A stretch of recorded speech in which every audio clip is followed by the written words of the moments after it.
Hello class 10। तो भाई कैसे हो आप सब? आई होप आप सब एकदम अच्छे होंगे और आपकी बोर्ड की प्रिपरेशन भी एकदम मस्त चल रही होगी। तो आज हम लेके आ चुके हैं केमिकल रिएक्शन एंड इक्वेशन का ऑल एक्टिविटीज। पीपीटी में लिखा हुआ है ऑल एक्टिविटीज, बस इस वीडियो में हम आज कवर करेंगे केवल एक्टिविटी 1.5 को, यानी केमिकल रिएक्शन एंड इक्वेशन का एक्टिविटी 1.5। पिछले मैंने सारे एक्टिविटीज को करा चुका है। अगर आपने नहीं देखा तो प्लेलिस्ट में जाओ, सारे वीडियोज को मैंने बना रखा है। सब एक्टिविटीज को 1 से लेके एक्टिविटी 1.1 से 1.4 तक मैंने करा दिया है। और आज हम करेंगे एक्टिविटी 1.5। देखो, सबसे पहली बात, एक्टिविटी को करना बहुत जरूरी है, क्योंकि आप चाहे सीबीएसई बोर्ड से हो, झारखंड बोर्ड से हो, एमपी बोर्ड से हो, कोई भी बोर्ड से हो, एक्टिविटी से क्वेश्चन आता है यार। ठीक है, डायरेक्ट नहीं आएगा, इनडायरेक्ट आएगा, इनडायरेक्ट नहीं आएगा, डायरेक्ट आएगा, बट आता है क्वेश्चन। इसलिए हम लोग एक्टिविटी को भी कवर करते चलेंगे। तो फाइनली आज हमारा है डिकम्पोजिशन रिएक्शन का एक्टिविटी 1.5। कलर को हम लोग चेंज कर ले क्या?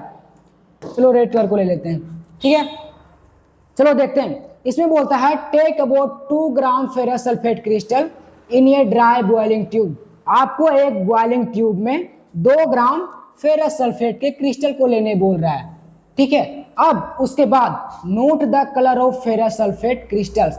आप जब क्रिस्टल को ले रहे हो बॉइलिंग ट्यूब में, स्टार्टिंग में आपको नोट करना है FeSO4 के कलर को।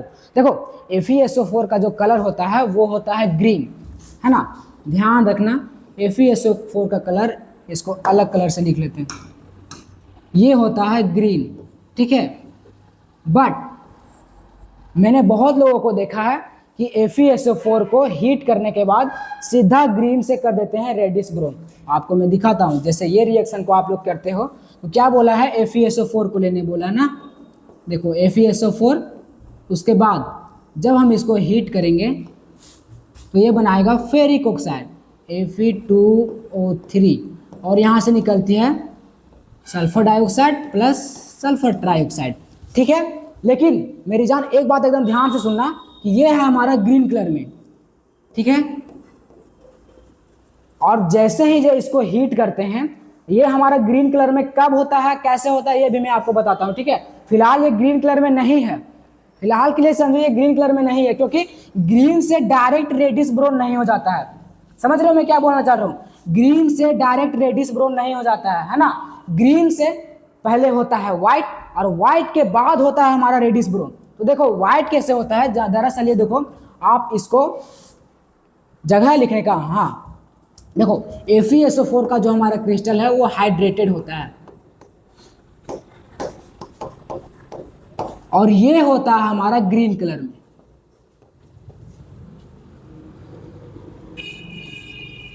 ये होता है हमारा ग्रीन कलर में, बट ये हाइड्रेटेड जो हमारा फेरस सल्फेट है ये ग्रीन कलर में है, और जब हम इसको हीट करेंगे तब बनता है ये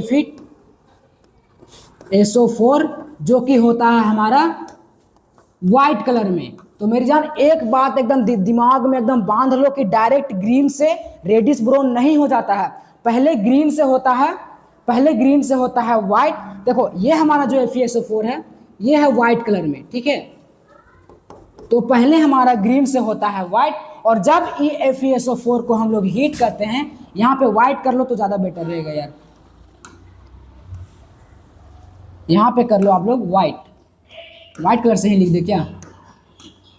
चलो इसको कर लो आप लोग, ये होता है व्हाइट कलर में, और देन पहले क्या था मेरी जान कि ये ग्रीन कलर में था। ठीक है, अरे मिट गया यार, ओ सॉरी। देखो यहाँ पे था, यहाँ FeSO4 हमारा स्टार्टिंग में ग्रीन कलर था। आप लोग तो समझदार हो यार, समझ जाओगे ना। स्टार्टिंग में हमारा FeSO4 ग्रीन कलर में था, और वो हाइड्रेटेड था, यानी उसमें कुछ वाटर के मोलिक्यूल्स थे। उसके बाद वो ग्रीन था, और मैंने उसको जब हीट किया तब वो बना FeSO4, और यहाँ से वाटर निकल गया, यानी वाटर लूज कर दिया ये, तब ये बना व्हाइट कलर में। तो पहले ग्रीन से हमारा व्हाइट हुआ, और अब व्हाइट से होगा फिर यहाँ पे रेडिश ब्राउन। ठीक है, रेडिश ब्राउन का रेडिश ब्राउन के कलर से ही लिख देते हैं, किधर है गाइस? चलो ये कलर से लिख देते हैं। ठीक है, अब ये होगा यहाँ पे रेडिश ब्राउन, है ना?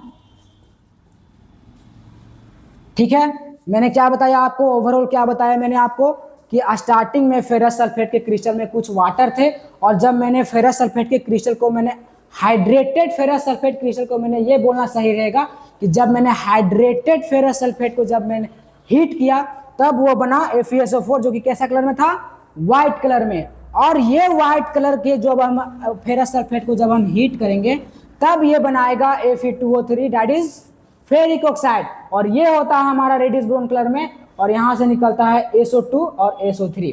देखो SO2, आप बोलोगे भैया SO2 निकला, ये मैं कैसे जानूंगा, इसका कोई बताओ, मतलब कुछ तो बताओ कि हाँ पता चल सके कि SO2 यहाँ से निकला है। तो देखो यार, SO2 को पहचानने के लिए सबसे अच्छा तरीका है कि SO2 हमारा जब मतलब सफोकेटिंग स्मेल होता है किसका, SO2 का। जैसे अपने माचिस जलाए, माचिस जैसे माचिस जलता है ना, तो वो भी सफोकेटिंग स्मेल है।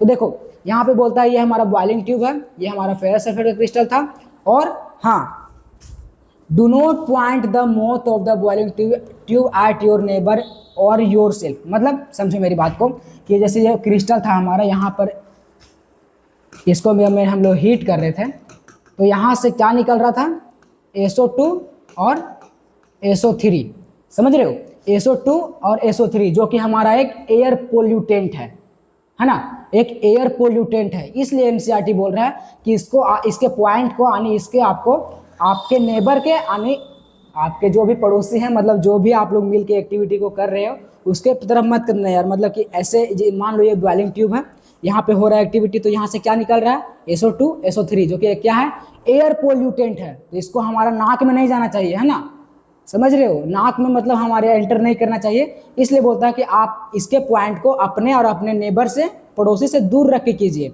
अगर पड़ोसी थोड़ी मोड़ी दुश्मनी है तो इसको सुंघा दीजिए, ठीक है, लेकिन फिलहाल के लिए इसको दूर रखिए, है ना। उसके बाद वाफ्टिंग गैस जेंटली टुवर्ड्स नोज। अगर आपको मानना कि नहीं यार हमको सूंघ कर देखना है, तो आपको इस तरह सूंघना है, जैसे वायलिंग ट्यूब था तो आपको इस तरह करके सूंघना है, मतलब पूरा नहीं, ऐसे ऐसे मत कर देना, मतलब थोड़ा थोड़ा ऐसे करके, समझ रहे हो।